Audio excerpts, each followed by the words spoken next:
Welcome back to the Jet Press Podcast. My name is Justin Fried, and I'm joined, as always, by my man, Mike Luciano. Mike, the Super Bowl has come and gone, is officially the offseason, which means it's officially the Jets' time to shine. How you doing today, buddy? Well, I'm actually broke because going to a Super Bowl party in Jersey City, I had taken a train into Newark because I wanted to drive, but the guy I was going with and other people didn't want to drive. So, okay, let's take the train. And then the path was down. So then I had to Uber from Newark to Jersey City and back. So if you care about that, you need to support the podcast because I just blew an obscene amount of money on easily avoidable Ubers to go and watch the Kansas City Chiefs, led by a former Jet, Mecole Hardman, take down the San Francisco 49ers. Wait, whoa. You mean led by Mike Pennell, all right? Former Jet legend Mike Pennell and Jets legends Michael Pirine, Trey Dean, and Isaiah Gathings. That's his name. He was briefly with the team in the spring. Anyway, go on. Sorry. No, it wasn't. You made that up. That's a made-up name, yeah. That's an NPC. AI football. But beyond that, the game is over. This is my last Super Bowl, I think, rooting for Patrick Mahomes because he's a great player and fun to watch. I like watching him win, but obviously you want the Jets to win. But if the Jets don't win, I'd like to see some of the other guys in the NFL get some rings. I want to see him get like 10, which it looks like he's probably going to if this season's any indication because this was the year to get him and you didn't. Isn't there a part of you, though, that wants him to catch Brady, that wants him to pass Brady so that there's no debate that he is? Well, no, because then the Jets aren't winning. Well, again, obviously we want the Jets to win a Super Bowl every single year. But if they don't make it and Mahomes is there's part of me that's like, it wouldn't be the worst thing if he kept winning, if he won like 3 or 4 more Super Bowls. Yeah, people got their minds. I genuinely don't care about those debates, number one. And number two, like people already got their minds made up.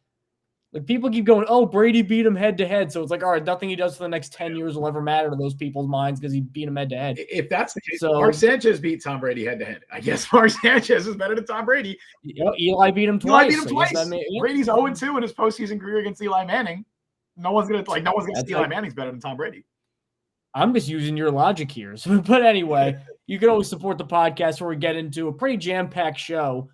For a middle of February Jet show. It's pretty jam-packed. You can always find us on Apple Podcasts, Google Podcasts, Spotify, Overcast, wherever you get your podcasts. We're on all those sites. YouTube at the Jet Press. Likes really help. 5-star reviews on Apple Podcasts. They really help to support the show, just to get us up the algorithm, not to just massage our egos and tell us how good we are. It's literally just for the business reasons. So if you want to support the show, that's a very good way to do it. But let's get into it, and let's kind of get back to some Super Bowl talk because Mecole Hardman, it just so happens, even when the Jets haven't played in a month and there's no indication they're ever going to be brought up on Super Bowl weekend, here they are getting brought up on Super Bowl weekend because of all the people to be the hero in the Super Bowl. I mean, there's always been unheralded Super Bowl star, David Tyree, Desmond Howard. Like, it happens all the time. But Hardman, who, blinking you miss him, his Jets tenure, like, people are going to forget he even played for the Jets in probably like a year and a half because it was so brief. It was so unimpactful. I believe he only had one catch for the Jets. One catch for 6 yards, I believe. And I think that was in like a blowout. I think that was the Cowboys game where that happened. And then he goes back to the Chiefs and is winning a Super Bowl. It's very Jets, or it's very Browns with Andre Rison where they sign him. He does nothing. He leaves and wins the Super Bowl immediately. It's very Jets to sign a guy to fill a very specific role, have him not do anything with the Jets, and then a couple months later, he's winning the Super Bowl with the Kansas City Chiefs and taking shots at the Jets because he was in an interview, and he was asked by, I think it was Chris Rose, I believe, who said, well, he started the year with the Jets, and he basically said, don't talk about that. We don't like to talk about me being with the Jets. So that was kind of a shot at the Jets. I mean, it's deserved because they either didn't want to use them or didn't know how to. I don't know what it was. We're never going to get a straight answer on that. But I'm going to be honest. Like, it didn't, like, leave me depressed. Like, how could this have happened? But it's just another kick in the nards because it had to be a freaking former Jet starring in the Super Bowl, catching that deep ball from Mahomes and then the game winner. Of course it would happen like this. Yeah, that's how it goes with the Jets, isn't it, man? They always find a way to get brought up. Obviously, it happened at NFL Honors as well. The people were taking shots at the Jets. It happens. I don't think Mecole Hardman holds any ill will towards his time with the Jets. I think he's a professional about it. And honestly, I don't think I think the comments have been blown out of proportion a little bit. But I know he's happy to be back in Kansas City. Obviously, dude went back to the Chiefs, won his 3rd ring there, and is now forever cemented as a legend and a hero in Kansas City. I don't know if we're going to talk about this in the show, but Josh Kerr just said in chat, and I just looked it up. This is true, that there were shots fired at the Chiefs Super Bowl parade. So that's wild. Oh my God. I don't know. I'll put the comment here. Josh Kerr said in chat, I was literally there at Union Station, which is where the parade is, 24 hours ago. So that's crazy. Literally less than 24 hours ago, I was standing right where the parade is. So, all right. Oh my God. Well, hope everybody's okay. I mean, oh my God. All right. Yeah, definitely wish for the best there. That's a very serious situation. I hope that no one is injured and everybody's okay. But yeah, sorry. I just saw that in chat. I was like, that's crazy. Is that true? And it is. But back to Mecole Hardman. Yeah, you know how it goes with the Jets. Anytime anybody gets an opportunity, anytime the analysts, the announcers, whatever, get an opportunity, they're going to take shots at the Jets. It happens. I'm happy for Mecole Hardman. I don't think the Jets made a mistake trading him. Sure, they probably could have found a different role for him. And honestly, maybe they just shouldn't have signed him in the first place, especially if they didn't have a role for him. But either way, I'm happy that he was able to win a ring with the Chiefs. He seems to love it in Kansas City, so good for him. And we'll all just move on from this, and it'll be a tiny little anecdote in Jets history. One of the great unknowns. Obviously, the Rodgers thing is the biggest unknown that this franchise will ever have ever. What if he didn't get hurt? Because even if he comes back this year, he's going to be off an Achilles, and we're never going to really see 100% Aaron Rodgers. Like, we'll never know what happened there. But also, micro scale, what would have happened if they at least tried it with Mecole Hardman? Because that's what always pissed me off. It'd be one thing if Hardman was terrible. Because people remember before this game, I mean, that Buffalo game, he almost blew the Buffalo game. He was fumbling and dropping balls. I mean, he was not like a Tyreek Hill replacement. I don't know if they thought he would be, but he was not doing that.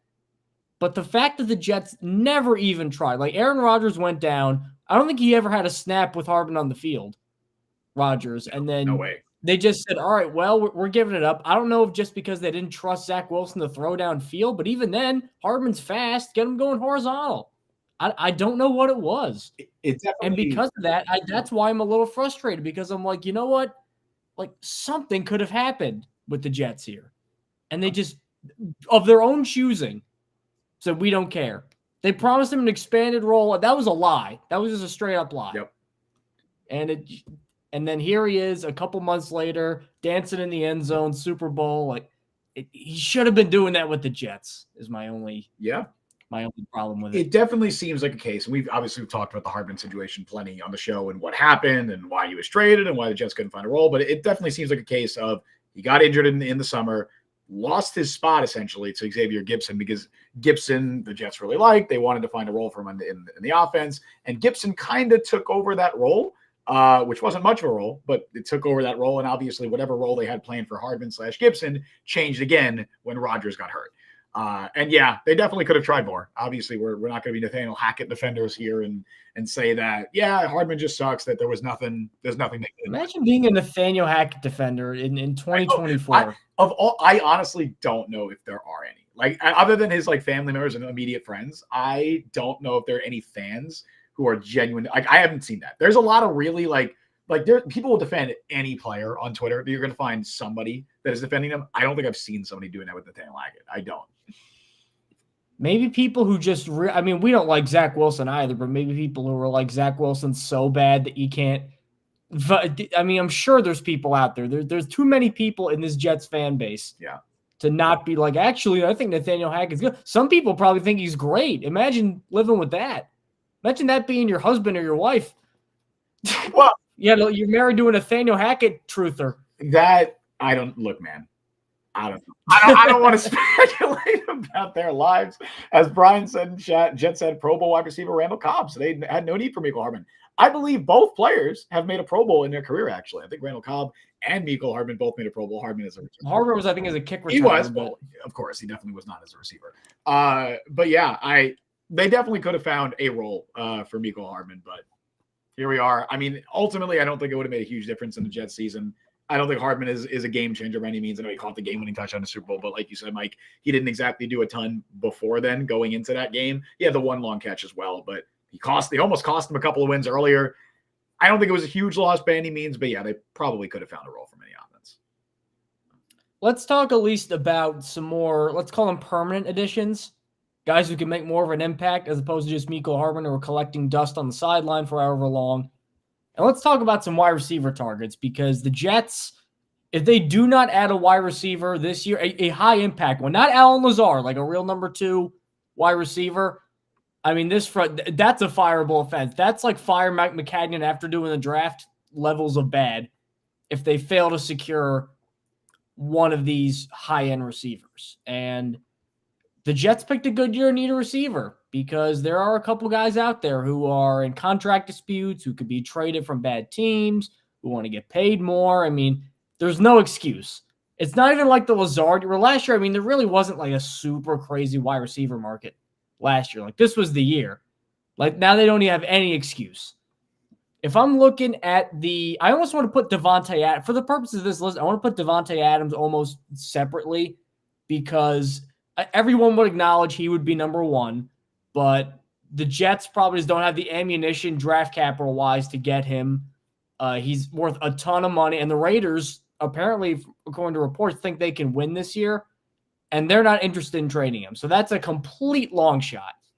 That is just unless the Raiders it up and everything just completely falls apart, which it doesn't look like because it looks like Antonio Pierce was the right hire. Then I don't see Adams really getting traded. Adams getting traded seemed like more of a McDaniels frustration thing, but they nipped that in the bud as soon as they could.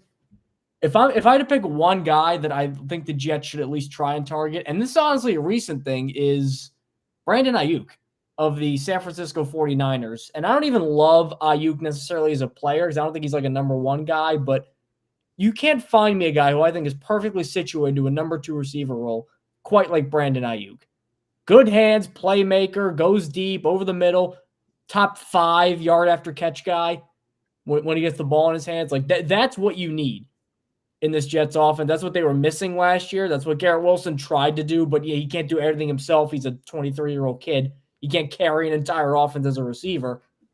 Ayuk is viable, especially because if you were looking at the social media tea leaves, I believe his brother, it was either his brother or his wife. I can't remember who. It was his girlfriend. It was his girlfriend, okay. Who was also like the mother of his child. Like they've been together for a long time. Okay. And I believe his best friend were the 2 that said it. That's what it was. So his girlfriend basically said, this is why we're leaving the Niners this year, and then said BA to Vegas. So it seems like they like the Raiders for whatever reason. She said so. I think that at least signals that he's out there. Yeah. And I know the Niners can pay some guys because Brock Purdy's on a dirt cheap deal, and they don't have to necessarily pay him yet, but that's an expensive defense, and those weapons are expensive, and you're going to have to get rid of some of them. Ayuk seems like the most likely one. They're going to get probably some extra comp picks this year so they can pick extra receivers to replace him. I mean, a lot of stars are aligning here. Now, he'll be expensive as hell, but T. Higgins is a free agent too. He'll be expensive too. I would rather get Ayuk than T. Higgins, even though Higgins brings more of that stylistic contrast with Garrett Wilson that I'm kind of looking for. Like I want like a more traditional, taller X receiver at some point. I just think Ayuk is a better fit. I agree. I also would prefer Ayuk over Higgins. And I think he'd be cheaper. I know he's going to be asking for a top extension, but I really think Higgins on the open market, assuming he gets there, is going to be like top 5 highest paid receiver in football. I think somebody's going to pay him a ridiculous amount of money. It's weird. I just think Ayuk, because Ayuk was more productive than Higgins. Yeah. Well, it's different when you're on the open market and there's a bidding war versus if there are, you're trying to be extended by your team, or even if it's a trade, you're working with that team for an extension. Completely different. The bidding war doesn't really develop as much. I like Ayuk, and like you said, it is a very interesting situation that is developing there. I still don't think he's going to get moved. I kind of read into this as leverage in some ways because he's entering the 5th-year option. He's entering the last year of his rookie contract, and he obviously wants to get paid this offseason. He does not want to play on that 5th-year option next year. So I think he's going to make us think about it, and I think he's going to do everything he can to get paid, whether it is by the 49ers or whether it's by another team. I think it's more likely to be by the 49ers, but like you said, they have a lot of other contracts that they got to worry about as well. They can't just keep throwing money around. Possibly Ayuk does get moved. He's not my top target, because to get him, not only will you have to extend him when you do trade for him, because you're not going to trade for him to not extend him, and that's going to be a very expensive extension, but you also have to go have assets. The going price that I've seen a lot of Jets fans at least float around on Twitter, which seems to make sense to me, is a swap of first-round picks, so at least starting with that and then adding on something after that. I don't think you're just giving up the 10th overall pick straight up. If you do that, I don't think I really have interest because then the Jets don't have a pick until the third round, and you need to address offensive line. That's kind of my gripe with that. But if you swap 10 and 31, all right, I think I can get on board with that because you get Ayuk, that fills your wide receiver need immediately, and then you can try and draft the tackle either at 31 or maybe package something to try and move back up. You don't have a ton of draft capital to do that with, but I can see it happening. He's not my number one option. I think I still prefer a couple of other guys, but in terms of guys who might be realistically available, Ayuk makes sense. Obviously, in a perfect world, my top two options, Devontae Adams, Mike Evans. I don't think either of those are happening. I don't think either of those players are leaving their teams. Evans has a better shot, but it's not likely, I don't think. But if either of those guys become available at any point, that the Jets immediately need to jump on that because those are two guys who are probably borderline top 10 receivers. Adams is a top 10 receiver. Evans is, I'd say, borderline top 10. Adams might be top 3 for crying out loud. Yeah, he is. So Evans, yeah. Adams is not question top 10. He's 100% top 10. So number 2 then I'm looking at, and this one is I've had my doubts about him. Is Ayuk your top target? Of reasonable ones, yes, just because okay, you're also getting a younger player. Like, honestly, Mike Evans for like 1 or 2 years is probably, I think, going to be better than Ayuk, but you could get Ayuk for the next half decade if you play your cards right. So you're not considering Adams and Evans as like realistic possibilities, right? That's why you're just in a world where they were available. Evans is more realistic, but I just have a tough time thinking that Tampa Bay would have that great year where they win a playoff game and honestly almost beat the Lions in Detroit. They hung with them and then just like let everybody leave and blow it up. Like that wouldn't make sense. No Dave Canales. I don't know about Baker in 2024. What's going to happen there? They're just going to hire a guy who's going to run the Dave Canales offense. So did they hire their OC already? I think they did. No. They promoted from within, right? Liam Cohen. Oh, Liam Cohen, who Baker knows already. So yeah, that's McVay, which is similar. That's the McVay tree. Everybody's Shanahan, McVay. Jeez. So the Shanahan crime family is already starting to pay for their crimes by losing that Super Bowl. So in an ideal world, if Adams or Evans were available, would they be ahead of Ayuk for you? Still, Evans would be number 2, and that's just, again, only because of how old Evans is. And Ayuk is a guy that Aaron Rodgers could leave, Robert Saleh could get fired, but you could still have Wilson and Ayuk as your receivers. Right. And in a passing league, like that, you can't put a price on that. Right. And so because of that, and again, I know Nathaniel Hackett is the redheaded stepchild of the Shanahan coaching tree because it seems like he's the only one that doesn't at least have an average offense in this league. Right. And not only is it, in fact, not average, it's poor and perhaps the worst in the league because he's Nathaniel Hackett. So what are you going to do? But, I mean, they do a lot of stuff that Ayuk had success with in San Francisco. So I think the transition wouldn't be too crazy. So I'm also looking in the top like 2 or 3 there. I'm also looking at Calvin Ridley. I've had my doubts about Ridley in the past because of the drops. I think he tried to be a number 1 receiver. I think Jacksonville tried to make him a number 1 receiver this year, and he kind of fizzled when he had to. Like when they lost Christian Kirk, I think it was fairly obvious Christian Kirk right now is better than Calvin Ridley by a pretty good margin. Christian Kirk's very underrated.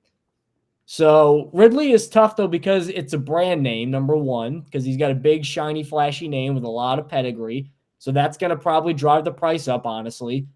And number 2, I mean, Jacksonville, they still probably want him back because Trevor Lawrence was, I think, better than a lot of people said he was last year, but I don't think he was as good as he was in his second year. He didn't take the leap I thought he would. And I think the wrong move would be subtracting from this team and taking weapons away, especially when now you know that CJ Stroud's legit and Anthony Richardson, from what we saw, looks to be legit. And now the Titans got a good offensive coach for Will Levis. Like that division suddenly is pretty deep and pretty tough. So because of that, you're going to have to pretty much outbid Jacksonville, who has no state tax and cap space and a ton of money. And they always usually spend in free agency. Like that's a real thing you got to worry about. So a lot of negatives there, but it's hard for me to envision a scenario where Calvin Ridley is healthy for 17 games, Aaron Rodgers is his quarterback, and he's not getting like 1,000 yards. He's just been that consistent and that productive throughout his career with Atlanta and Jacksonville. I have Ridley slightly ahead of Ayuk for me in terms of preference. And it's not because I think Ridley is necessarily a better player than Ayuk. I think it makes more sense for the Jets. Number one, unlike Ayuk, you do not have to trade the number 10 pick to get Calvin Ridley. I think that's the biggest thing for me. You are not giving up assets to get Calvin Ridley. You're signing him. And he's going to cost a lot of money. But he's not going to cost as much as Higgins because he's already 29 and he doesn't have the same pedigree that Higgins does. Higgins is going to get, like I said, maybe top 5 receiver money. Ridley will get a big contract, but it won't be the same kind of contract that Higgins got. I'd also comment here on Twitter here. I think there's some validity to this. He said, BA is a pass, Ayuk's a pass, making a stink on an NFC championship team is a bad sign of what you're getting. I do think there's something to be said for that to some degree, because he's out, or at least he said when he was asked about if he wanted to stay in San Francisco, he said that he wanted to, he said, if it's the right move. And they asked him, what's the right move? He said, being a champion. And it's like, man, where are you going to go that's a better opportunity other than the Chiefs to be a champion than the Niners? Well, he said he wants to go to Vegas. I mean, I did look it up. He is from Nevada, so that's probably why he's considering that. But the Raiders aren't better than the Niners now. Raiders fans will tell you that. Dude, send him to Vegas, and then that makes Devontae Adams somehow expendable, and he can come to the Jets. Perfect world. Imagine those two receivers, then you get Aiden O'Connell in an offense coordinated by Luke Getsy. It is like the quintessential meme of the Mercedes-Benz parked in like a shitty garage. And it's that's that meme. But I think there's something right with grass ain't greener because Devontae Adams leaves the Packers and then in 2 years he gets Josh McDaniels and Luke Getsy. Right. But I do think there's something to be said about it. Some of it is just classic wide receiver drama. We see it every offseason with Stephon Diggs. It's all right, Stephon Diggs is still great. I still love Stephon Diggs, but I don't know. I think there's something to be said about somebody who's seemingly pretty unhappy in a great situation. How would he handle being on the Jets, especially part of it too is he's the number 2 guy behind Deebo Samuel. Maybe he wants to be a number 1 guy. Is that going to change in New York? Would that change with the Jets? I don't think so. I don't think he'd be the number 1 guy over Garrett Wilson, nor should he be. I think Garrett Wilson's better than Brandon Ayuk. Because maybe he thinks he would, though, and that's what he cares about. Well, then if he were to come to the Jets, then he wouldn't be number 1. Because the other thing is there's less stability. I mean, I don't know if there's less stability at quarterback. Actually, I would say I think there's less stability at quarterback in New York than there is in San Francisco. Brock Purdy is more likely to be the Niners starting quarterback in the next 3 years than Aaron Rodgers is to be the starting quarterback for the Jets 3 years from now. So you don't really know what life is going to be like after Aaron Rodgers. We also don't know what Aaron Rodgers is going to be in 2024 at this stage. So I don't know. I think there's something to be said about that. I think that's partially why Ridley's ahead of me. The biggest reason is you just don't have to give up assets for Ridley, whereas you do have to give up assets for Ayuk. But I wouldn't be upset at all. Obviously, if the Jets go out and make any of these moves, even if they sign T. Higgins for a boatload of money, I'd still be happy. But unlike my list of, I made a list, a ranking of 7 of my seven top targets for receiver. Adams was 1, Evans is 2. Again, those are admittedly unlikely. Ridley 3, Ayuk 4. Then I had draft a receiver at 10, at 5. I want to get your thoughts on that in a second. And then the 2 guys below them that are likely to be free agency, Marquise Brown, T. Higgins. Marquise Brown has the connection to Sean Jefferson. That's why I threw him on there. And then T. Higgins is my last one, only because of how much it's likely going to cost him. No Michael Pittman? Pittman would be much higher. I think there's even less of a chance he leaves than Devontae Adams. There's a 0% chance Devontae Adams leaves Indianapolis. I'm sold on that. But yeah, he would be. That's what I put Pittman as my number 3 because of that, though. Okay. I'm banking on 2. Obviously, number 1, the fit. Classic X receiver, ton of catches, great hands, breakout year this year, over 100 catches with backup quarterback play because Gardner Minshew had to come in for Anthony Richardson. So you're saying, why would he leave Indianapolis? Well, did Jim Irsay not go on Twitter last year and basically say Jonathan Taylor is overrated and we're not going to pay him and then piss him off for a couple of weeks before he cave in? But then they did get that front office is not tied to any of their skill position players. They had to basically get cyberbullied into paying Jonathan Taylor. And then he ended up being worth it, but that's how they operate. And it seems like that's what Irsay wants is we want our quarterback who's going to be our bell cow, and then skill guys can be replaceable if they exceed what we think they're worth. So because of that, you have to consider Pittman. I think this is going to be insane. I know it's running back receiver, but I mean, this isn't the first time the Colts have done stuff like this with with receivers. And with in the time guys. since that whole drama happened with Jonathan Taylor, one, they extended him. They did give him a new contract. And two, Jim Irsay like OD'd and almost died. Like, I don't even know how much of a hand he has in football operations at this point. He's just recovering at this point still. I mean, obviously I hope for the best. I hope he recovers and everything. Right. But yeah, like, I don't know how much of a say Irsay has. And like you said, receiver, running back, big difference there. I would be stunned if they let Michael Pittman go. And I understood to a degree them not wanting to pay Jonathan Taylor. I'm not as high on Jonathan Taylor as other people, I think. I think he's a very good running back, but I think as we saw this year, Zach Moss was doing almost just as good in that exact system. He was really good. They had a very good offensive line. Quentin Nelson had a bounce back year. So I got that argument. Not paying Pittman, nah, man, that would make no sense to me. But sure, if Pittman is available, he might be my number one, legitimately over number two. I think I'd put him right behind Adam just because he's so young. Like, he's still young. He's still great. Like, Evans, obviously he's still great, and he's never had a season with under 1,000 yards, and he does fit the prototype that they want as well. But I don't know. I mean, Pittman's going to be here another 6 years if you trade for him or if you signed him, Evans probably wouldn't be. I don't know when Evans is going to hit that wall. But either way, I think we're arguing or we're debating between three guys who are almost definitely not going to be available. Well, you at least got to try. And, Sure. and I get that you want to maximize like the window now, but like Rodgers is going to leave. Like, you have to. I know Joe Douglas and Robert Saleh are cover their ass mo because they're going to get fired if they stink it this year. But I mean, you have to at least have some sort of long-term outlook. And I guarantee you, if offered the chance between a veteran Mike Evans-y, Odell guy and a 1 year, not a prove it deal, but just like a 1 year, let's go chase a ring thing, or the younger guy in a 4 year deal, everybody would take the younger guy in a 4 year deal. Yeah. So I think they're going to at least try. What are your thoughts on Marquise Brown? Because I feel like I have mixed thoughts on him. Yeah. My immediate thought is kind of a bit overrated, but there's the Sean Jefferson connection. And I also think he's cleaned up the drop issues. My biggest issue with him is now injuries. He's struggled to stay healthy throughout most of his career. Always been like soft issues. Because he's so small. Yeah. He's like 120 pounds wet. It's crazy. He's put on weight since Oklahoma too. At Oklahoma, I didn't know he was ever going to be able to play in the NFL. He was he was half the size of Robbie Anderson. Like, dude was like a twig in Oklahoma.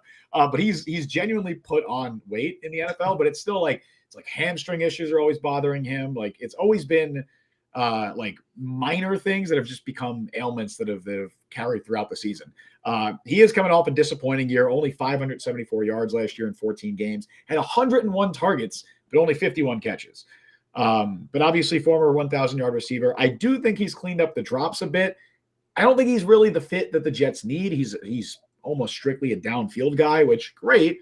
I think Garrett Wilson can do that. I think they need more of like a reliable guy than they need a downfield threat, but I wouldn't hate it. For the right price, but it's definitely not my top target. So the Jets are going to try and replace Allen Lazard, a 6'4" receiver who's had injury concerns and drop issues and is pretty much limited to verticality as the main way to make an impact, with a 5'9" often injured guy with drop issues that is limited to verticality as the main way to make an impact. All right. Look, I mean, they're completely different receivers, though. Like, Lazard is so much more physical than Brown, and Brown is a lot faster. Right, but I mean, they have limited route trees. They both get banged up. But Brown can get open. If they signed Marquise Brown and he Allen Lazarded it, would that surprise anybody? It would surprise me if he Allen Lazarded it. I don't think he would Allen Lazard it. And even Allen Lazarding surprised me. But being honest, to that level, yeah. I didn't think he would be good, but he was horrific. But I think Brown's a good number two. I think he's a solid number two and a very, very, very good number three. But I think he's a number two on a lot of teams, and I think that's what the Jets are looking for. They wouldn't have to break the bank as much for him, although he's only like 26, so he'd probably cost a decent amount if he hit free agency, but it wouldn't be as much as Ridley. It definitely wouldn't be as much as T. Higgins. I'd be open to it. It wouldn't be my top preference, but I would rather have Marquise Brown at his salary than T. Higgins at his salary. I don't know if that's a hot take. I don't prefer. Let's call it mildly. That's like a white person spicy hot take, kind of. Maybe. You ever meet somebody and they have like a jalapeno pepper and like, ooh, that's so spicy. That's that level of hot take. That's me. I don't do. Oh, you're one of those. I don't do spicy food. I can't do spicy food. I grew up eating Jewish food, and Jewish food is not spicy. It is as bland as can be. I have the ultimate white person taste bud. I do not do spicy. I can't. I wish I could. I would do. See, if I'm always on a scale like 1 to 10, I always try to get like the 7 and 8 sauces because that's like right where the flavor is. Like anything beyond that, like it's not meant to taste good. It's meant to like it's like that Hot Ones one at the end when they're just trying to you're just getting hurt. give you a heart attack. You're just in pain. Like that's not even. I've gotten better with it. I used to just not eat buffalo wings at all. Now I can do buffalo wings. Give me some. Oh, that's ridiculous. Give me some blue cheese. I'll do some buffalo wings. But okay, really quick, Josh Kerr in chat said it. Why are you down on Higgins? I was about to bring that up. I was just about to get to It's that. a perfect thing to talk about here because we're talking about T. Higgins. Yeah. He says, why are you down on Higgins? Other than price, he'd be. Also, I saw that the Bengals would potentially tag him. They could tag him. I think it's just more likely they let him walk. I don't. Yeah. He's tagging him would cost so much money, and I don't know financially if that'd be a smart move for them. I think the most likely situation is he just leaves and signs a new team. I've said it in the past. I don't want to make this comparison because I don't think his career is going to go exactly like this, but I get Kenny Golladay vibes from T. Higgins. That's the vibe. No, he's not. I don't think it's going to go that way, but Kenny Golladay was great in Detroit for that 1 year before he ended up getting hurt. He was great. I see similar vibes with T. Higgins, not with the injuries as much, but more so. I don't think he separates as effectively as I'd like a top-level wide receiver to do. And I think because of that, the margin for error is lower. I think his numbers were slightly inflated by the fact that he was playing alongside Jamar Chase in a high-powered Bengals offense. I think he's a very good player. I don't think he's a number one receiver. I think he's going to get paid like not only a number one receiver, but one of the best receivers in football. So that's why. But if the price tag was way lower, yeah, I'd be interested in T. Higgins. I think he fits what the Jets need. I just don't. I think he's going to get wildly overpaid, and I would not be surprised at all if he never lives up to the contract he gets.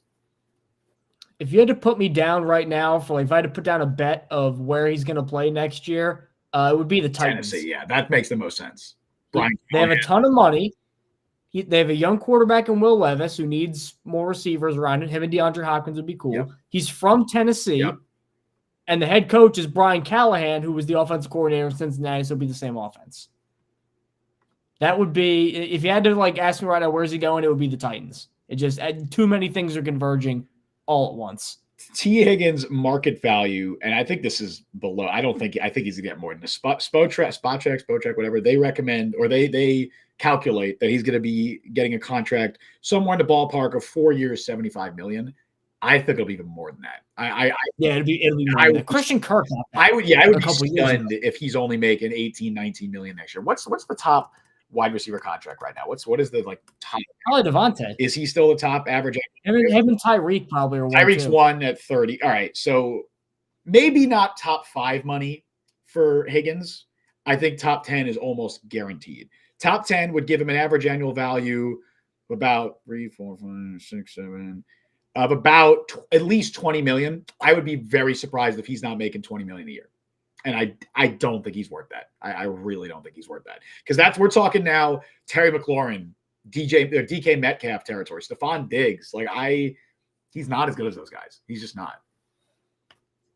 So let's move off talking about players that we would hate or at least don't like or prefer somebody else and talk about players that we love with it being Valentine's Day and whatnot. So if you have a Valentine, make sure to treat them right. If not, then welcome to the club. You can come finalize Taliesin Fuaga's grade tape with me tonight if you want to do that.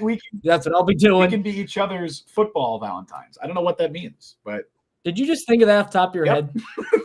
Okay, I can tell.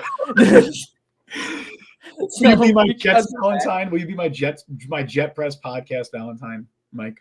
I mean, I don't feel like there's another option here, so I'm going to have to say yes, considering there's only one other option. Yes. There's no other option. It's just me. Okay, so talk about a shotgun wedding. Oh my God! So this is ridiculous. All right, so now let's get back on track and talk about players that let's reminisce a little bit. At least talk about Jets players that may not be the best players, may not be Hall of Famers, but guys that you just can't help but love. Guys that still you just remember as, man, I just love watching that guy play. I'm going to go start right now because I actually brought this up to Justin before the show, and he was a little surprised that he would, I think, be in my top 3. But I always like guys who just are consistent, like day in, day out, same stuff every single week. So DeBrickashaw Ferguson for me, Like growing up watching him, like you just literally knew every single play. He's going to be out there. He's going to be good. He's going to play hard. He's going to be tough. Like, plus I think he does karate too. He's a cool guy. So DeBrickashaw Ferguson, like already, like the name is cool too. Just a guy, he's named DeBrickashaw for crying out loud. That's cool. And then you get to a guy who, through good and bad, he always positive, never was stirring trouble up. Like, I just love watching the guy play. As much as like a guy growing up can love left tackle play, like that was always one of my guys was DeBrickashaw. That's a great shout. I'm definitely not surprised at all that he's like on yours. This is based, by the way, this is based on an article that went up on the Jet Press today, which I ranked the most beloved Jets players of all time. Not just mine, or definitely not mine. It was the overall most beloved Jets players of all time. You can check that out right now. But we are talking our own personal preferences here. So unfortunately, you're not going to see any Don Maynards here. Sorry, Don. Did not watch you play. Sorry, Jerome Barker. Before my time, honestly, even like a Wayne Corbett, who is one of the most beloved players of all time, I never watched him play. I'm too young for that. And I know that dates some people watching this. I'm sorry if that makes you feel old. I just missed the cutoff with Wayne Corbett. I think his career ended in like 2005. So I was like 7 years old. You're like right at the end of Wayne Corbett. Yeah, just missed it. So unfortunately, he won't be on here. My number one guy, right? I don't know if this is my favorite player of all time, but I'm gonna do this draft style because I don't want you taking him. I don't know if you would take him, but I'm gonna take him because the other guys I don't think you're gonna take, but I know there's a chance you take this guy. And it's Sauce Gardner, dude. It's Sauce Gardner. It's early. He's played 2 seasons. But I've said it before, cornerback is my favorite position in football. That is, I've always loved that position growing up. If I ever played football, I wanted to play cornerback. I think it's just the most interesting position. So to have a player on the Jets, on my favorite team, who is legitimately not only the best cornerback in the NFL, but through 2 seasons is on legitimate GOAT trajectory. Like no cornerback has ever been as good as he has through the first 2 seasons of their career. And that guy's on my favorite team. On top of that, he's a wonderful human being. It has to be Sauce Gardner. Like that, I have to include him already in my top favorite players of all time, whatever. You're just plugging the interview because he's a friend of the show. Friend of the show, Sauce Gardner. Yeah, we interviewed him back in September or whatever. Check that out. Awesome dude. Genuinely a great guy, though. Like, genuinely a great dude, and obviously an unbelievable talent on the field. So much fun watching him. There is not a player on the Jets that I enjoy watching more than Sauce Gardner, and that might be all time. I don't know if there's a player I've ever enjoyed watching on the Jets as much as I enjoy watching Sauce Gardner do his thing every single game. So he's on there for me. I don't know. I like Tariq Woolen though. Well, it was benched multiple times. I think you're gonna be like, I don't know, man. I like Buster Screen. He was pretty great. So my other favorite player is Tremaine Johnson. No, it's a guy from the Tremaine Johnson era. Morris Claiborne. This is purely Morris Claiborne. Oh, Morris Claiborne. Did he get like a 4 on the Wonderlic? Yeah, he did. Had a good career, and he still was a top 10 pick. So good for him. Gee, he had to have done that on purpose, right? Probably. I mean, it is like it's like math and logic questions. That way, it's a sham, and that test is a sham anyway. Who cares? I know, but like you gotta like I remember taking the Wonderlic. I'm not saying I got like a 50 like Ryan Fitzpatrick, but like I didn't get a 4. Didn't they? Like, wasn't there an old football video game where you could take the Wonderlic? Is that a thing? Maybe, or they just ask like basic, if train A leaves Chicago at this time, I don't think it was train B this time question. I don't think it was the real Wonderlic, but it was like passed off in the game as a Wonderlic, and you could take it. And I was like, I'm doing schoolwork. What am I doing? This is a test. I'm taking a test. And it was quick. It was fast. Yeah. But getting off the Wonderlic and getting back to that player that I really like watching.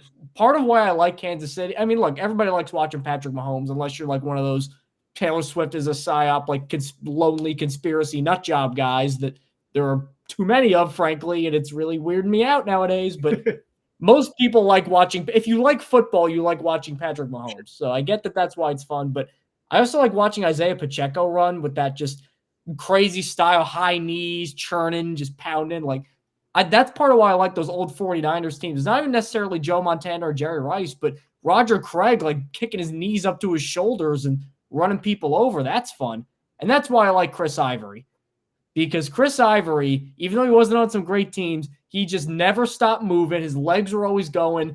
That head, I mean, it might as well have just been a battering ram. I mean, he would lower it into guys' chests. He would hit guys under the chin and knock their helmet up. You had to kill him to drag him down. And I know that shortened his career, and I know that he really only had like that brief window with the Jets where he was really like 1,000-yard guy pretty consistently. But man, if he wasn't fun to watch, like I know that that's probably not the best for your brain health to run like that, and I hope he's doing okay now. But his sacrifices were not in vain because I just love watching Chris Ivory do his thing. I wish he would have been with the Jets longer. I think there's a lot of people that will agree with you for sure. It's almost like Sean Green. Like Sean Green was the exact same type of runner, just a few. Sean Green was like fatter and more plodding though. But like Chris Ivory was more like energetic. Yeah, but he still ran like a maniac. Like Green would just tuck his head down and try and truck dudes that were twice his size. Sean Green had like Trent Richardson thing though, where he would like there'd be a lane and then he would like seek out the contact and like try to run a guy over instead of taking the lane. Talk to me when Trent Richardson reaches a conference final, all right?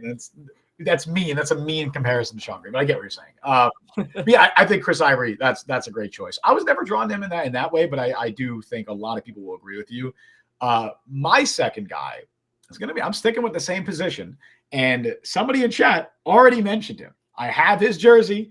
It is Bilal Powell. I think if you are finding a player who is the model of consistency and just like, I don't know, just showing faith to an organization that never had his back, it's Bilal Powell. Bilal Powell played 9 seasons with the Jets as a running back in the 21st century. That's pretty crazy, especially considering he was not always a starting running back, but he played 9 years with the Jets. And despite playing 9 years with the team, he never made a play. He never played in a playoff game.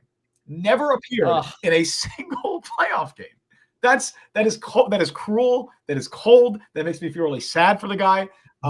He always got Januaries off though, so he did. He worked less than I guess other people, but just being able to, as a running back, you don't get overtime in the NFL. Being able to, as a running back, play 9 seasons in the NFL. Also, just the model of reliability, the model of durability, never fumbled, like was just incredibly consistent. Just a rock solid running back, a team leader when he was there. Not an outspoken team leader, but a soft-spoken team leader, and just the model of consistency. I have to say Bilal Powell. I do have his jersey. Normally, I go for the obscure jerseys on players. Like I have a Will Parks jersey. Let's go, Philly Will. But I had to get a Bilal Powell jersey because that's my guy. That's my dude. So Bilal Powell, number 2 on my list.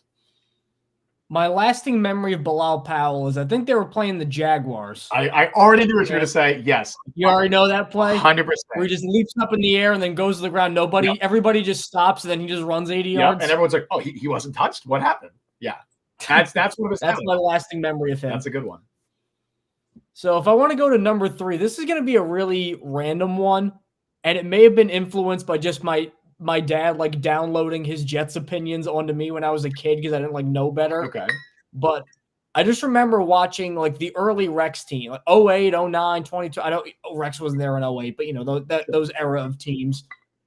And I just remember thinking he may not be the best player, but every time they needed to make a play on defense, this guy made it. And it was a guy who's a coach now in Jim Leonard. I just remember when he came over from the Ravens, like he was never that big, he was never that fast. You never say he was like an all-pro safety, but like on those teams, every time Tom Brady would go 40 yards down the field, Jim Leonard would knock it away. Or every time Peyton Manning would hit a guy over the middle, Jim Leonard would force a fumble. Like he was just always there. It may have just been, I don't know, just my dad picking out, oh, Jim Leonard's great, but I just have these memories in my head of number 36 just flying around making plays. And those were the only time I saw any success as a Jets fan. So I have to hold on to the guys from that era. And I won't, Jim Leonard, your Jets career was not a waste. I remember it very fondly. Oh, yeah, for sure. I mean, he's a Jets great. You could pick any number of players on those 09, 2010 defenses. Wow, it was a 5'8", 188-pound safety. He was Bob Sanders. Shout out. He was Bob Sanders. This is what he was. He was the white Bob Sanders. Bob Sanders was like 230 and had muscles coming out of his ears, but he's never a little different. I feel like I remember Leonard being a pretty muscular guy. But yeah, you could pick any of the number of players on those teams. Like David Harris is another good shout who just, again, model of consistency, the hitman. He was there forever. Unfortunately, never got to win anything, although he did make a couple of conference championship games. Leonard's a good shout out. Who am I going to pick for my third one? Because I like I said, I have a ton of like obscure players that I would throw out there. Like I have a couple of guys. I wrote down a bunch. Like I have even like Garrett Wilson is on my list. I don't know if he's in my top 3, but I think just an awesome player and an awesome dude. Someone like a Jericho Cotchery is another one that is just, again, impossible to dislike him. And of course, the lasting memory will always be him blowing out his hamstring and then continuing and making that amazing catch. Well, what I remember is when he was with the Panthers and was like point shaving in the Super Bowl, ruining Cam Newton. I remember that. Point shaving in the Super Bowl. What was he doing? What? He had like 3 drops in that game that were like back breaking. I'm Okay, like, dude, this is your number one. I remember him fondly for his Jets days, though. I'm not talking about his Panthers days or his Steelers days or whatever. All right. I think I've told the Tanner Purdom story on this podcast before, I believe, right, Mike? I've told you that story. You have, yes. Tanner Purdom, then I'm not gonna. Tanner Purdom would be my number 3 or whatever. I'll shout out another guy, another obscure player who I was just drawn to for whatever reason when I was younger, and now I'm happy to say that he has had an incredibly successful career and he is still playing in the NFL today, and that is Nick Bellore. Shout out to Central Michigan, the pride of Central Michigan. Nick Bellore started his career as special teams, undrafted linebacker with the Jets, ended up becoming a fullback at a point in his career, has now made a Pro Bowl. He's like 33 years old, still playing in the NFL today because he's one of the best special teamers in the league. I don't know why. I was always drawn to players like that, the Darren Walls, the Josh Bakers, guys like that. So Nick Bellore, he was one of my first favorite players. Again, I don't know why I chose him, but I'm really happy that he's been able to have the career he has.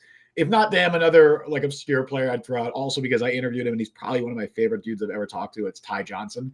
Also, just I am a Ty Johnson stan. I will always defend Ty Johnson. I think he would have been the second best running back on the Jets last year, and I said that honestly, like in September, that he probably would have been the second best running back in the Jets. I still think that today. I think he's a good player and also just a hilarious dude. So shout out Ty Johnson. But I have like a whole list of obscure guys. Rontez Miles is another one who's just a really good dude. I could shout him out for days, but yeah. When did you meet Rontez Miles? I didn't meet him, but I've heard from multiple players who, like, including Tanner Purdom, who were like playing with him during that era. When I asked them, like, hey, who's the funniest player on the team? Rontez Miles always came up. It was always, apparently he's a character in the locker room. Another guy undrafted, I believe. Where did he go to school? Some really small school. Was it like Indiana? Oh, I remember this. Was it California University in Pennsylvania? It was California. I said Indiana, Pennsylvania. That was Irv Charles. It was California, Pennsylvania. Yes, that's where Rontez Miles was. Well, all right. So their team name is the Vulcans, which is already cool, and then their logo is like this like Thor looking guy with like a sledgehammer that's on fire. That's a pretty badass logo. Rontez Miles, what a weird trivia fact. He played under Adam Gase for a year. It's a weird crossover that I didn't realize he played that long with the Jets. Like everybody did because they were just begging for anybody to fill up a roster spot. He played like 7 years with the Jets. That's impressive, honestly. But yeah, anyway, those are my shout outs. I mean, I just like it. I think for me, it's stylistic too. It just, if guys play a certain way, I can't help it. Like the more CTE you get as a running back, the better for me. So yeah, that's why I hope the Jets sign Pacheco. Pacheco. Pacheco's got to be right at the top of the list. Who's another guy? Derrick Henry, I guess. Obviously, that's not. Derrick Henry's just so big he didn't even need to lower his head. He gives other guys CTE. Like you watch those old NFL films highlights, you watch like Earl Campbell run. Yeah. And just him. That's still the best play in NFL history. The best NFL films highlight is Earl Campbell. They're playing the Rams. He gets a ball up the middle. He like gets through the line. Butch Robertson, who's a great linebacker, he just lowers his head into like his sternum.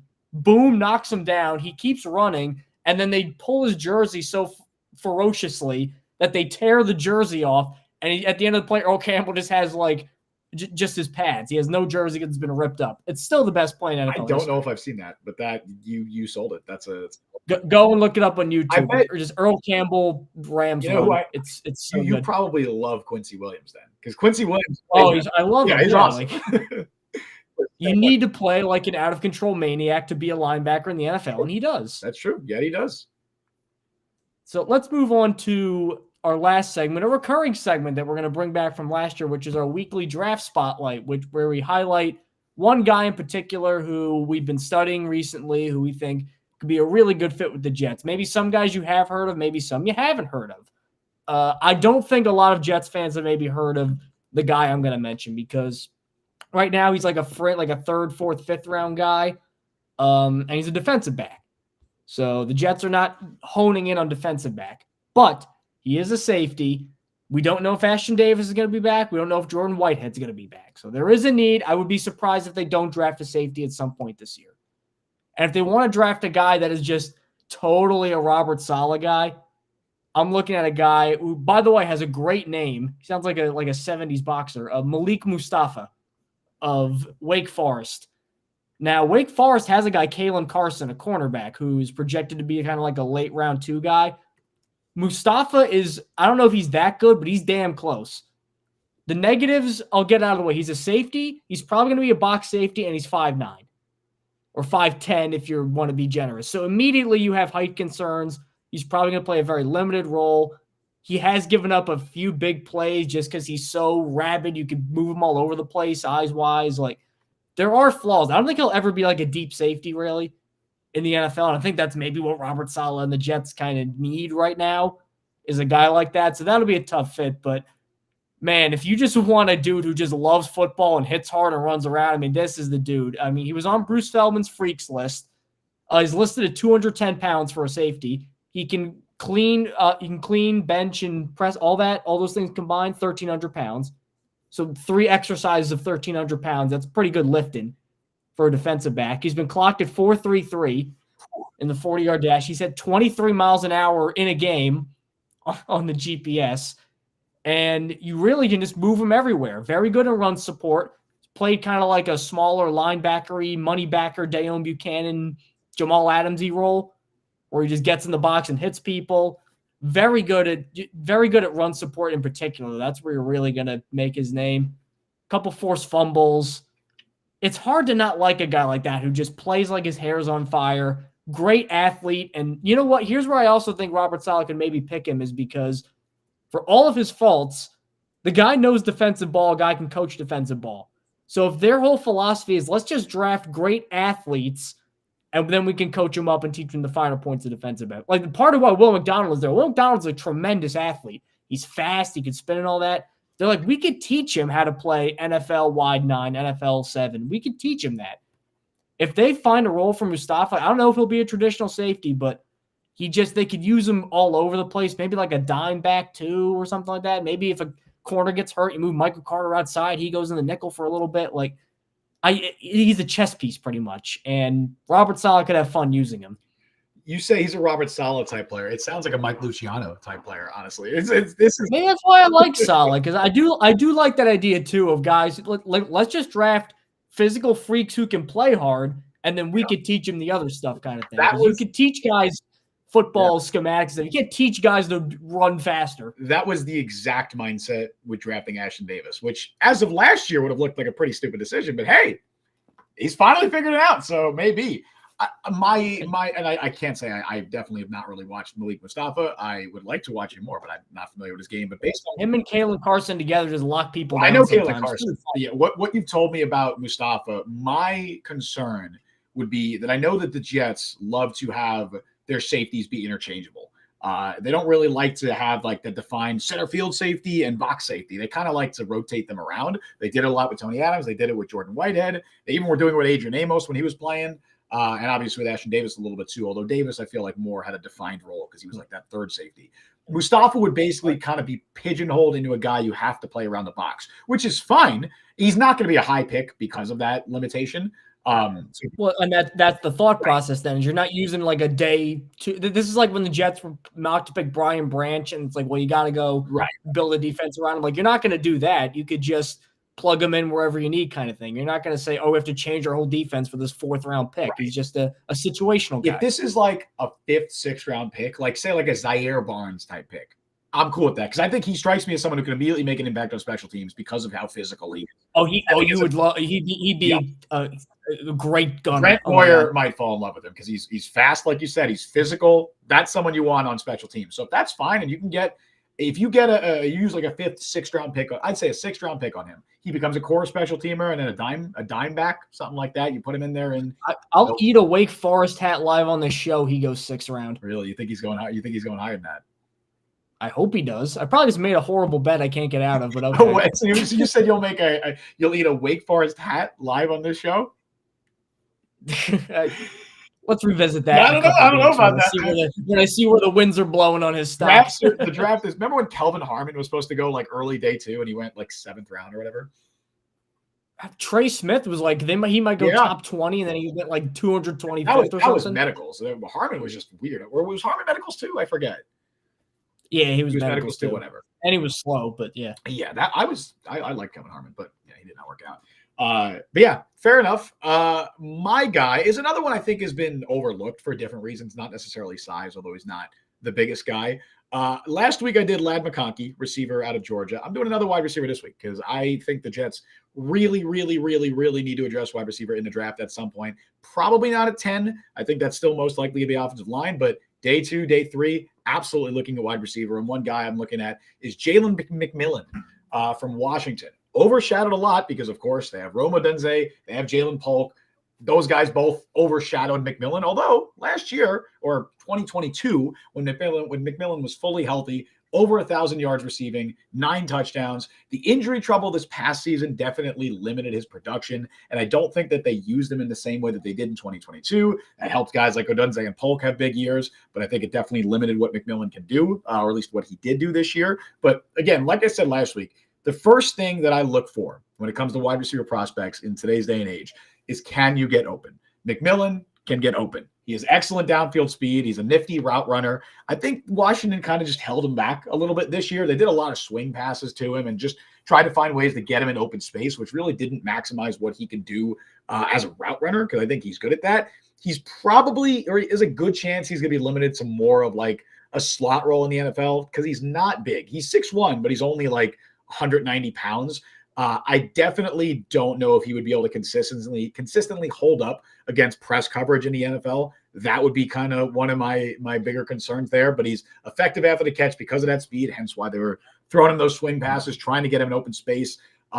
I would say another red flag to me is he did struggle at times with concentration drops. I don't think he has the best hands or the most consistent hands, but he can get open. He's fast and he's a good route runner. That's a guy I think the Jets can use. I think that's somebody who's going to have a long future in the NFL. He gets overshadowed by his other teammates, but I wouldn't be surprised if he goes round 3, round 4, ends up being a pretty good player.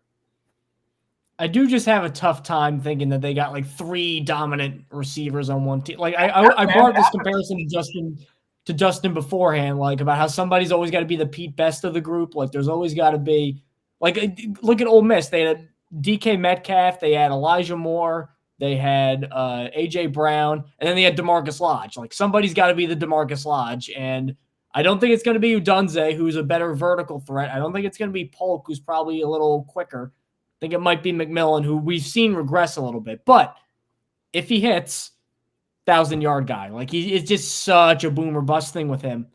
Or it could be a situation like Alabama, where they had Devontae Smith, Jalen Waddle, Jamison Williams, John Mechie, like all those guys. Williams and Mechie. All right, Henry Ruggs, we know what happened with that. Even after Williams was still a first-round pick, and Mechie's obviously had some off-field stuff, unfortunately. Right, that has affected his career. But Williams was still a first-round pick, and when he's been on the field and healthy, has been pretty good. I think he's been pretty good, and he's found a role in Detroit. So I don't think talent's the question with him. So I think it could happen. And look at how good Washington's offense was this year. There's a reason for that. It's because they had so many playmakers. It's because Penix was so good. So I don't know. I think McMillan could be a good player. I think I like McConkey more, and he's a better fit for the Jets. But McMillan is someone that I'd keep an eye out on. And with that, I think we're going to call time on this episode of the Jet Press Podcast. As always, thank you for listening. You can find us on Apple Podcasts, Google Podcasts, Spotify, Overcast, wherever you get your podcasts. We are on all those sites. YouTube at the Jet Press. Likes really help. Good reviews really help. Justin, sign us off. Yeah, we'll be back. We'll be back next week. Until then, thank you all for joining us on the show today. You can follow Mike on Twitter at @Mike Luciano. Follow me on Twitter at Justin T. Freed. Follow the Jet Press at the Jet Press. Download the Jet Press podcast wherever you get your podcasts. Check us out on YouTube and TikTok. Subscribe, like, hit that notification bell. You guys know what to do. We stream live every Wednesday, 3 p.m. Eastern Time. Thank you all for listening to Jet Press Podcast. I have been Justin Freed, and that has been Mike Luciano. We'll see you guys next time. See you folks next week.